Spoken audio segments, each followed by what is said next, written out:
महादेव व उनके भक्तों को मेरा कोटि कोटि नमन। ओम नमः शिवाय। त्रयोदशी या प्रदोष व्रत का बहुत महात्म्य है। ये व्रत करने वाला मनुष्य सदा सुखी रहता है। उसके संपूर्ण पापों का नाश इस व्रत से हो जाता है। इस व्रत के करने से विधवा स्त्रियों को अधर्म से ग्लानि होती है और सुहागन नारियों का सुहाग सदा अटल रहता है।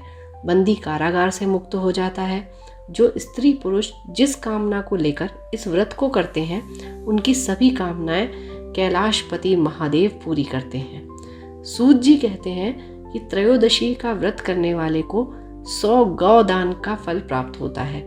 इस व्रत को जो विधि विधान और तन मन धन से करता है, उसके सभी दुख दूर हो जाते हैं। सभी माता बहनों को 11 त्रयोदशी या पूरी साल की 26 त्रयोदशी, 26 देखिए कैसे होती हैं, 12 माह की 24 त्रयोदशी और अधिक मास की 2, इनको पूरी करने के बाद उद्यापन करना चाहिए। तो अब किस प्रकार हमें प्रदोष व्रत करना चाहिए, उसकी विधि का वर्णन करते हैं।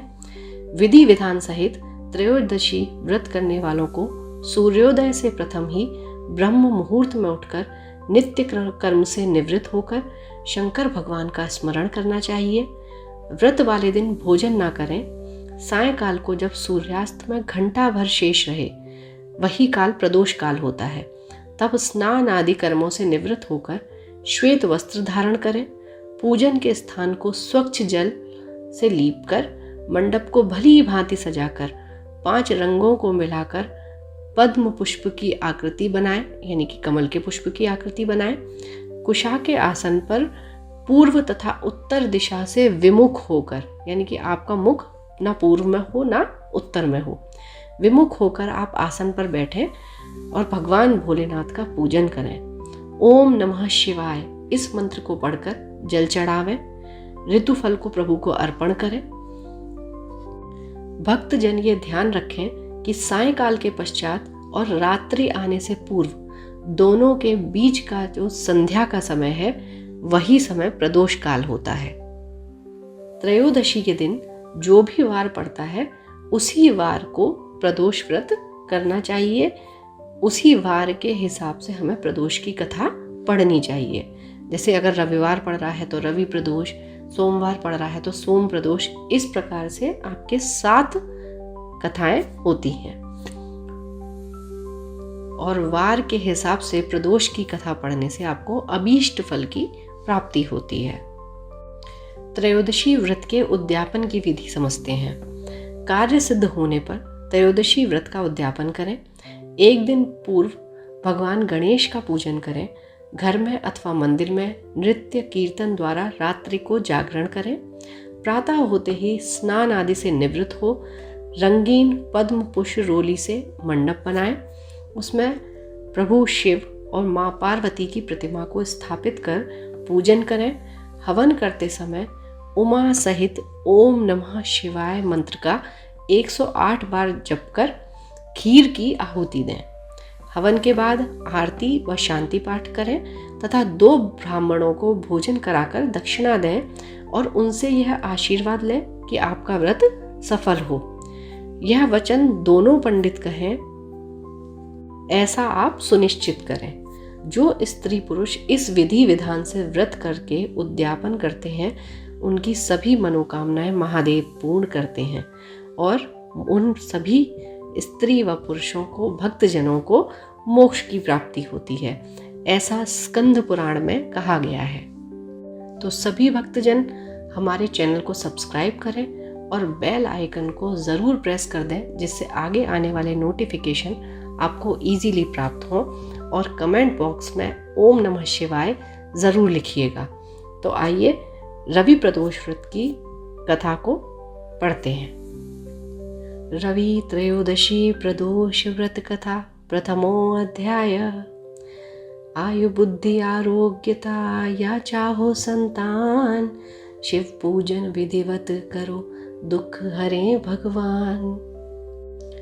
एक समय सर्व प्राणियों के हितार्थ परम पावन भागीरथी के तट पर ऋषि समाज द्वारा विशाल गोष्ठी का आयोजन किया गया।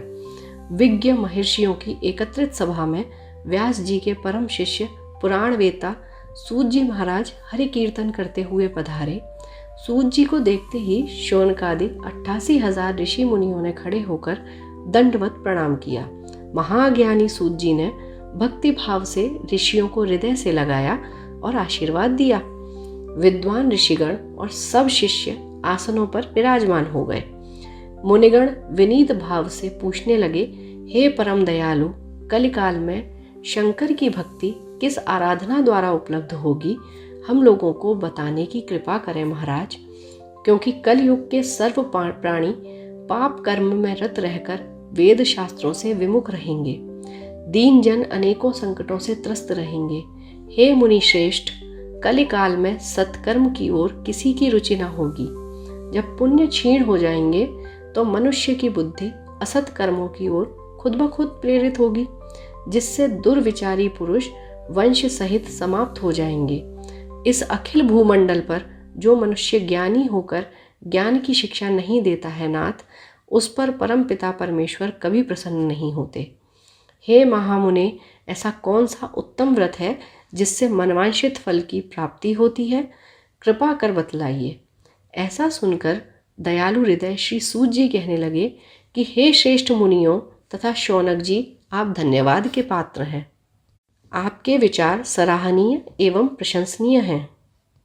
आप वैष्णव अग्रगण्य हैं, क्योंकि आपके हृदय में सदा परहित की भावना रहती है। इसलिए हे शौनकादि ऋषियों, सुनो, मैं उस व्रत को तुमसे कहता हूँ जिसके करने से सब पाप नष्ट हो जाते हैं, जो धन वृद्धि कारक है, दुख विनाशक है, सुख प्राप्त करने वाला है, संतान देने वाला, मनवांछित फल प्राप्ति कराने वाला। यह व्रत मैं तुमको सुनाता हूँ, जो किसी समय भगवान शंकर ने माता सती को सुनाया था, और उनसे प्राप्त यह परम श्रेष्ठ उपदेश मेरे पूज्य पाल गुरु जी ने मुझे सुनाया था, जिसे आपको समय पाकर शुभ बेला में मैं सुनाता हूँ। बोला उमापति शंकर भगवान की जय। सूत जी कहने लगे कि आयु बुद्धि स्वास्थ्य लाभ हेतु रवि को व्रत करें। इसकी विधि इस प्रकार है, प्रातः स्नान कर निराहार रहकर शिव ध्यान में मग्न हो, शिव मंदिर में जाकर शंकर जी की पूजा करें। पूजा के पश्चात अर्धपुंड त्रिपुंड का तलक धारण करें, बेलपत्र चढ़ावें, धूप दीप अक्षत को भोजन करा सामर्थ्य अनुसार दक्षिणा देवें। तत्पश्चात मौन व्रत धारण करें। व्रती को सत्य भाषण करना आवश्यक है, हवन आहुति भी देनी चाहिए। ओम ह्रीं नीं क्लीं नमः शिवाय स्वाहा, इस मंत्र से आहुति देनी चाहिए।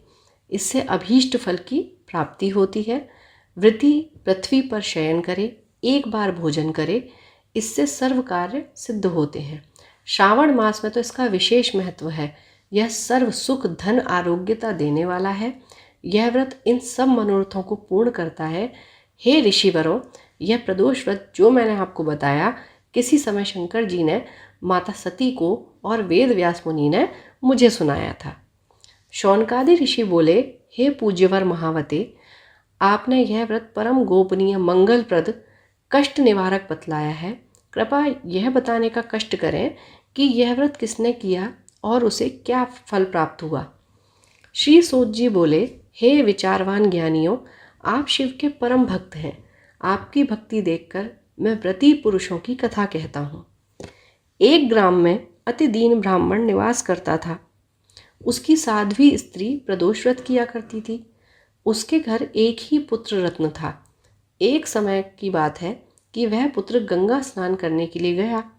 दुर्भाग्यवश मार्ग में चोरों ने उसे घेर लिया और वह कहने लगा कि हम तुझे मारेंगे, नहीं तो तू अपने पिता का गुप्त धन बतला दे। बालक दीन भाव से कहने लगा कि हे बंधुओं, हम अत्यंत दुखी दीन हैं, हमारे पास धन कहाँ से आया। चोर फिर कहने लगे कि तेरे पास पोटली में क्या बंधा है। बालक ने निसंकोच उत्तर दिया कि मेरी माता ने मुझे रोटी बनाकर बांध दी है।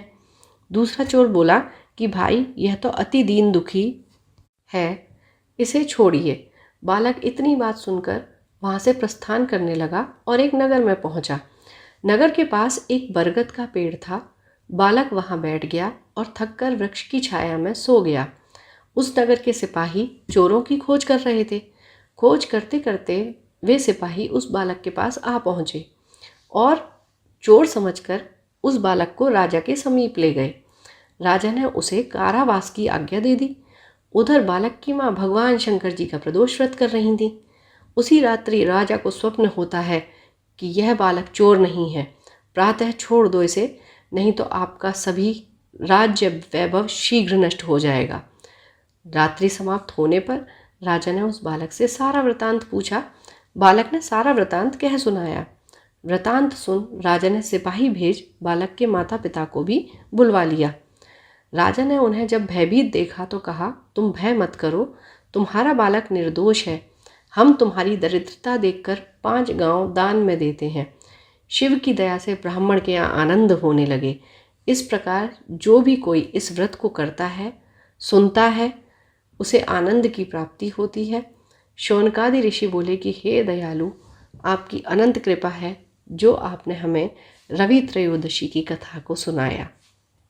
तो जिस प्रकार महादेव ने उस बालक तथा उसके माता पिता पर कृपा की, उनकी कृपा हमेशा आप सभी भक्तजनों पर बरसती रहे, आपके घरों में सदा खुशहाली बनी रहे। हर हर महादेव, हर हर महादेव।